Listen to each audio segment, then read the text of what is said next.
Oo. Kasi magasgas mo ulo. Tapos ka, Bin. Tahalit akong gamay, diba? Di ba? Dasig ka, be. Ay, mabuglayan ko, Bin. Taas. Yan.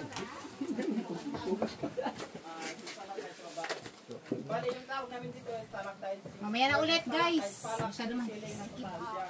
Bali yung stalagmite naman, stalag G ground nasa floor. Kita mo yung Hoy, tubig na yun kuya, sa baba. dapat sa akin ka mag-explain. Okay. Video mo, ate. Sorry yan. Kasi it's maluwag ba? Kapag mawata natin yan ng ilang pieces, It's fun. tira yung condition niya, mag-stop na siya sa pag-grow.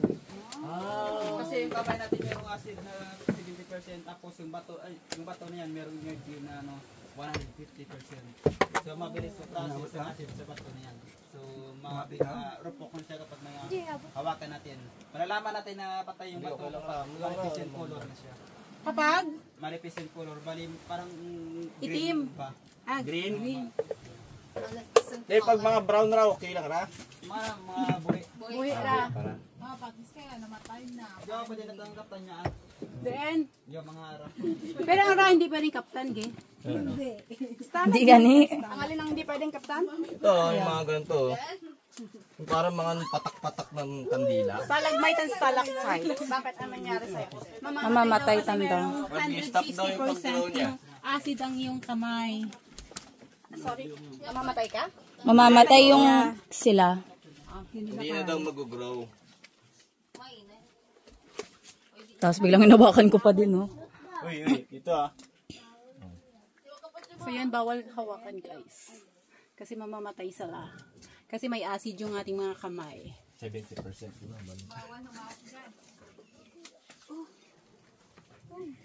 Saan nakuha mo? Kulbot-kulbot pa ka? Yaw. Ang doga drip. So, diya pwede do? Ngayon, pwede nga. Yaw, Ayan, normal yan. Yeah? Yan, hindi pwede. Yan, kapag totoo. Yan, bago lang pwede. Yan ako na. Adventure! Adventure kid, guys. Sige pag-gid. Adventure kid. Pero ka nami. Dili tayo. Stalactite and stalagmite.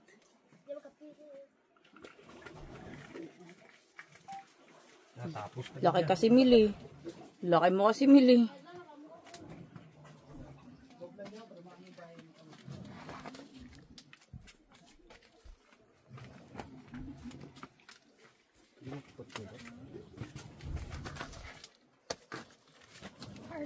Huh? Kanya? Kala ko. Wait lang, Ged. Mabawal ka umawak dyan sa uluhan mo, ha? Kamang, girl. Kamang, girl. Kamang. Ridya, makita ka ulmage? Agoy. Hindi. Simway lang. Ha? Simway lang. Subway lang, kuya.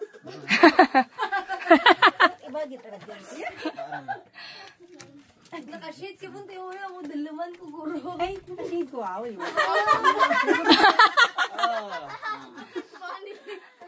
Funny ka pa na. Nakashade ko, gali.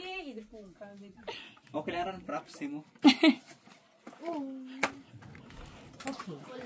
Tapos, ang hayag na tawag namin na stalagmite yung Then, yung word na stalagmite, stalag G ground na sa floor siya. stalag G, nasa ground. Tapos yung stalactite, stalag C ceiling. Tapos kapag mag-met sila 100 years or million years, depende sa pag-moist mineral. Tapos kapag mag-met sila, ang tawag dyan, column. O yung, di ba yung maganon? na sila. Yes, Pag parang nagdikit. haligi. Tapos kapag mag-met naman yan, even mawakan natin sila, continue pa rin yung pag-grow nila. Kasi yung energy Okay na nila, yun. kasi yung energy nilang dalawa ay Powerful na sila, no? matibay na sila. Grabe, no? Wow, motherfucker. Matagal pa. Tapos yung tubig na yan, galing yan sa mga kahoy. Sa mga ugat ng kahoy. Bali doon sa unahan, may sample ako doon. Mas broaden na yung ano ko ng stalagmite at stalactite. Wow. Talag, ground. Ano ko, no? Wala na tamasaka dyan. Sabi, ay, pag stalag. Ground. Ground. Ground. Ground. Yan eh. Talag. Kasi G. Round. Selling. G, ay, G. Okay lang, Kao? Talak. Dito picture ako kayo lahat dito para ano. Maganda yung recognition.